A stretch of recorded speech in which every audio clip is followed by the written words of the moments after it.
సంధ్యాదీపం యొక్క శ్లోకం. శుభం కరోతి కళ్యాణం ఆరోగ్యం ధన సంపద శత్రుబుద్ధి వినాశాయ దీపజ్యోతి నమోస్తుతే.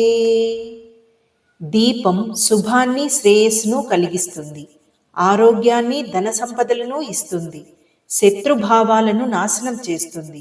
అటువంటి దీపపు వెలుగునకు నమస్కరిస్తున్నాను. దీపం జ్యోతి పరబ్రహ్మ దీపం సర్వతమోపహం దీపేన సాధ్యతే సర్వం సంధ్యాదీపం నమోస్తుతే. దీపపు కాంతియే పరబ్రహ్మ స్వరూపం. దీపము అన్ని రకాల చీకట్లను, అజ్ఞానాలను తొలగిస్తుంది. ఇటువంటి దీపము ద్వారానే అన్ని పనులు నెరవేరుతాయి. అటువంటి దీపదేవతకు నమస్కారములు.